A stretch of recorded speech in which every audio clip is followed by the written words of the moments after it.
बंगाल में जो बागी सांसद हैं उनके भविष्य पर फैसला होना है। यह तय होना है कि कब बागी सांसदों का एनसीपीआई में विलय होगा, क्योंकि टीएमसी सांसद विलय करने के लिए पत्र तो सौंप चुके हैं, लेकिन फैसला अभी तक नहीं हुआ है। जी, फैसला यह नहीं हुआ है कि एनसीपीआई में विलय हो चुका है। तो पूरी खबर जरा समझिए। टीएमसी के बागी सांसदों की याचिका विचाराधीन है।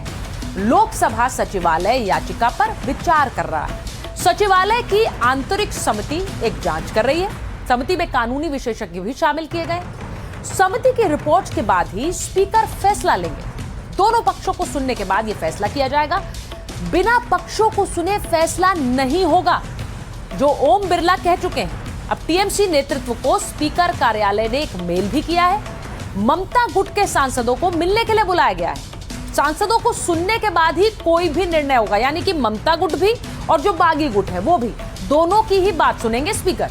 इससे पहले बागी गुट ने अध्यक्ष से मुलाकात की थी। एनसीपीआई में विलय करने का अनुरोध वो कर चुके हैं और उसकी तस्वीरें आप 2 दिन से देख भी रहे हैं। लेकिन अब इस पर सियासत तेज है। आम जनता यूनियन पार्टी के अध्यक्ष हुमायूं कबीर, जो बाबरी के दूसरी बाबरी बनाने को लेकर इतने चर्चा में आए, और टीएमसी सांसद कीर्ति आजाद बागियों पर कैसे निशाना साध रहे हैं, जरा सुनिए। देखिए, 2 महीने पहले ये काकोली घोस्तीदार किसके अंदर था, कहाँ थे, और ये सुदीप बंदोपाध्याय भी कहाँ थे। बाकी जो लीडर लोग, जो एमपी बना, कोई फर्स्ट टाइम एमपी बना, कोई 2-3 बार बना, कोई 4 बार बना। तो आज का जो सवाल, जो मुद्दा इनको सामने लेके आया, इनको ठीक नहीं है। पॉलिटिक्स में इतना धोखाधड़ी, इतना गद्दारी, इतना लोगों को साथ बेईमानी नहीं करना चाहिए। यदि संविधान के अनुरूप कुछ हो रहा हो तो हम बोलने लायक नहीं, लेकिन यहाँ संविधान के अनुरूप तो कुछ नहीं हो रहा। माननीय स्पीकर साहब को भी जो कागज दिए जा रहे हैं, गुमराह करने का प्रयास किया जा रहा है। लेकिन हमारी चिट्ठी जो दी गई है वो स्वतः स्पष्ट है, वो सबको मालूम है कि क्या संविधान की सच्चाई है। असली टीएमसी ममता बनर्जी की है, जो कि पॉलिटिकल पार्टी उनकी है, उनके वर्कर नीचे तक उनके हैं, साफ है। तो केंद्रीय मंत्री कह रहे हैं कि पार्टियों में हो रही टूट से बीजेपी का कोई लेना देना नहीं है। भूपेंद्र यादव से आज हमारे सहयोगी विकास भदौरिया ने बात की, तो उन्होंने क्या कहा, जरा सुनिए। इंडी गठबंधन को तो खुद ही तोड़ रहे हैं। उनसे ये भी पूछो कि भाई ऐसी क्या मजबूरी थी कि 12 साल में एनडीए तो एनडीए बना रहा, आप यूपीए से इंडी पे चले गए, इंडी को भी तोड़ के आप कहाँ जाओगे। तो वो बदल रहे हैं स्टैंड, हम कहाँ बदल रहे हैं। हम तो 25 साल पहले भी एनडीए थे, आज भी एनडीए है। वो 25 साल पहले कहाँ थे और अब कहाँ है। 25 साल पहले उनके साथी कहाँ थे, वो कहाँ है। ये तो आप उनसे पूछो, उल्टा हमसे क्यों पूछ रहे हो विकास जी। अब देखिए सोचा क्या जा रहा है। पहले टीएमसी, उसके बाद अब यूबीटी, शिवसेना, एक बार फिर से वहां भी टूट की खबरें हैं। सवाल ये कि क्या नारी शक्ति वंदन विधेयक और परिसीमन विधेयक के लिए एनडीए ने राजनीतिक हलचलें तेज कर दी हैं? क्या 2/3 बहुमत जुटाने की कोशिश हो रही है? जरा आंकड़े समझिए और आंकड़े देखकर आप ये बेहतर समझ पाएंगे कि मैं क्यों कह रही हूं कि 2/3 की ओर है एनडीए। अब आप ये देखिए कि एनडीए के पास अभी 293 सांसद हैं। टीएमसी के पास, अगर टीएमसी के जो बागी सांसद हैं वो 20 हैं, तो इनको मिलाकर आप सोचिए 313 हो जाते हैं। लेकिन ये 2/3 से अभी भी 49 सांसद कम हैं। तो इसको समझिए। अब इसके बाद एक और रूपरेखा आपको दिखाती हूं। एनडीए के पास 293, टीएमसी के बागी 20, और उसमें अगर शिवसेना यूबीटी के 7 सांसद आ जाएं, जो कि इस वक्त अटकलें चल रही हैं, तो संभावित एनडीए सांसद हो जाएंगे 320। ये अभी भी 2/3 से 42 सांसद कम होंगे।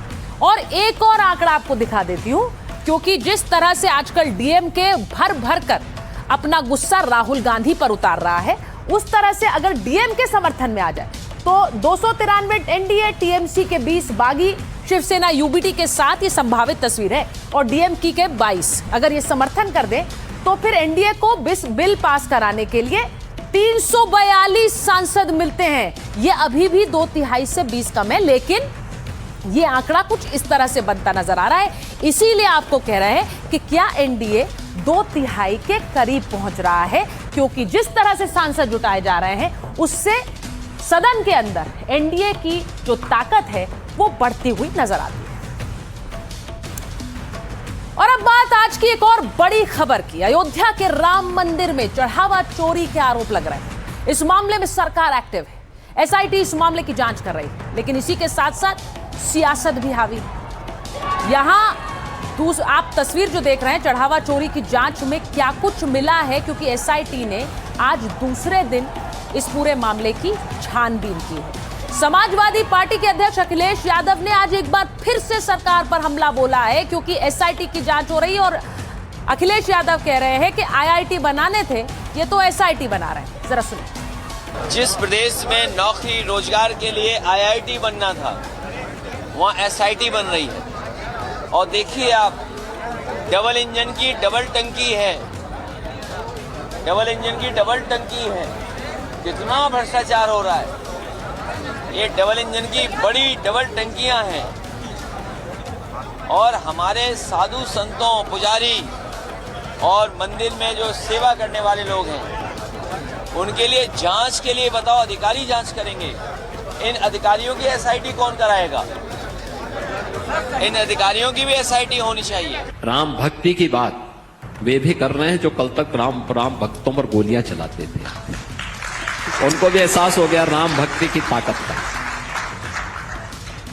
अब उनको भी इस बात का एहसास हो रहा है कि अगर वे इससे भटके तो ऐसा ना हो कि जनता फिर उनको हमेशा के लिए ही भटका दे। अब वह भी उस मुद्दे पर आस्था की बात करने लग गए। अब उनको आस्था याद आ रही है। अब उनको साधु संतों का सम्मान याद आ रहा है।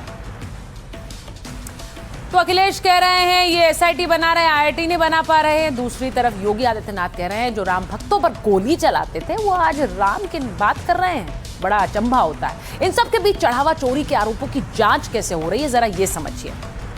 अयोध्या मंदिर में एसआईटी ने दूसरे दिन छानबीन की। आज दूसरे दिन 3 अफसरों की टीम ने पड़ताल की। बैंक कर्मचारियों को कागजात के साथ उन्होंने तलब किया। नोट का बंडल बनाने वाले बैंक कर्मियों को भी बुलाया गया। चढ़ावा कलेक्शन से जुड़े सेवादारों से पूछताछ की। चढ़ावा कलेक्शन का सिस्टम समझने की कोशिश की। एसआईटी ने पहले दिन 8 घंटे तक जांच पड़ताल की थी। दान पात्रों पर लगे सीसीटीवी कैमरों की भी जांच की गई कि किस तरह से यह पूरा खेल हुआ। नकदी रखने वाले लॉकर्स की भी छानबीन की गई। चढ़ावा कलेक्शन से जुड़े 42 सेवादारों से पूछताछ हुई और राम मंदिर ट्रस्ट के सदस्यों से 2 घंटे तक पूछताछ चली। 2021 से लेकर अब तक के सारे दस्तावेज मंगाए गए हैं, वो खंगाले जा रहे हैं। राम मंदिर ट्रस्ट के सदस्य भी पड़ताल के दायरे में हैं। मंदिर के जो पंडे हैं, पुजारी हैं, उनसे भी पूछताछ हो सकती है। प्राइवेट एजेंसी ही बैंक में चढ़ावा जमा कराती थी, तो प्राइवेट एजेंसी के जो अफसर भी, वो भी एसआईटी जांच के दायरे में हैं, उनसे भी पूछताछ होगी। अब आपको ये बताऊं कि ये जो पूरा चढ़ावा चोरी है, इसके कितने किरदार सामने आ रहे हैं। गोपाल राय का नाम सबसे पहले, क्योंकि चढ़ावा गिनती टीम के यही प्रमुख थे। तो ये चढ़ावा गिनती टीम के प्रमुख थे, तो जाहिर है सबसे पहले इनसे पूछताछ होगी। राम शंकर उर्फ टिन्नू यादव, अब ये किरदार इसलिए अहम है क्योंकि ये चंपत राय के ड्राइवर थे और पिछले 1 साल में इनकी संपत्ति भी बहुत ज्यादा बढ़ गई, तो उस पर भी नजर है। उसको लेकर एक रिपोर्ट भी आपको दिखाऊंगी। चढ़ावे का कैश गिनने का काम भी था मनीष यादव का। कैश गिनने वालों में इनका नाम शामिल है। और टिन्नू यादव का भतीजा, 36 लाख कैश उसके घर से मिला है, ये मनीष यादव है। और केडी तिवारी, एक और किरदार, कैश गिनने वालों में ये भी शामिल है। 1.5 करोड़ की जमीन इन्होंने खरीदी है पिछले साल। कैसे आया ये पैसा? इसी के साथ एक और किरदार, राजेश पाठक, कैश गिनने वालों में ये भी शामिल है। और 5 से 6 सालों में इनकी संपत्ति भी कई गुना बढ़ गई। तो ये संपत्ति बढ़ कैसे रही है? जो कि कुछ 15,000 कमा रहे हैं, उनकी संपत्ति करोड़ों में कैसे पहुंच रही है? सवाल ये पूछे जा रहे हैं। अब राम मंदिर के चढ़ावे की गिनती और उसे बैंक तक पहुंचाने से जो लोग जुड़े हैं, एसआईटी उनसे पूछताछ कर रही है। राम शंकर उर्फ टिन्नू यादव उसमें शामिल है। आरोप यह है कि टिन्नू यादव ने चंदे की कमाई से अयोध्या के दुर्गापुरी में एक बड़ा घर बनवाया।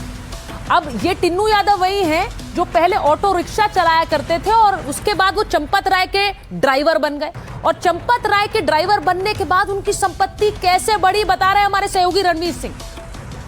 राम मंदिर के कथित चंदा चोरी मामले में कई दावे हैं और इन दावों के बीच में एक दावा ये है कि जो लोग चंदा गिनते थे उन्होंने अकूत संपत्तियां बनाई हैं और इसी वजह से दुर्गापुरी का एक मकान जो है वो चर्चा में है। मैं इस वक्त अयोध्या में हूँ, दुर्गापुरी कॉलोनी है और ये जो मकान है ये रामशंकर यादव उर्फ टिन्नू यादव का है। और सामने जो आप नेम प्लेट देखेंगे यहाँ रामशंकर यादव विश्व हिंदू परिषद लिखा हुआ है। और ये जो मकान है इसको लेकर के दावा है कि जो टिन्नू यादव हैं वो चंपत राय के ड्राइवर हुआ करते थे और चंपत राय का ड्राइवर बनने से पहले वो एक आम ड्राइवर की तरह ऑटो और किसी की गाड़ी चलाया करते थे।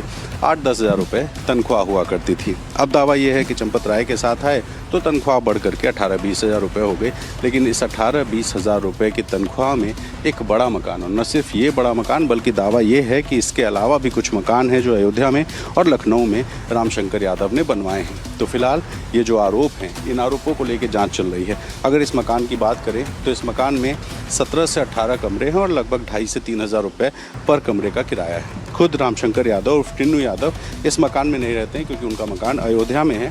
यहाँ पर उन्होंने मकान बनवा करके इस पूरे मकान को किराए पे दिया हुआ है। और इसी बिल्डिंग को लेकर ये कहा जा रहा है कि जो टिन्नू यादव हैं हाल फिलहाल के सालों में जब से वो राम मंदिर ट्रस्ट के साथ जुड़ करके चंदा गिनने का काम करने लगे, ड्राइवर का काम करने के साथ साथ, तब से उनकी किस्मत पलट गई और ऐसी पलटी कि उन्होंने एक नहीं बल्कि कई मकान बनाए। फिलहाल ये मकान किस पैसे से बना है ये तो जांच से पता चलेगा और इसके अलावा भी कोई मकान है या नहीं है ये भी जांच से पता चलेगा।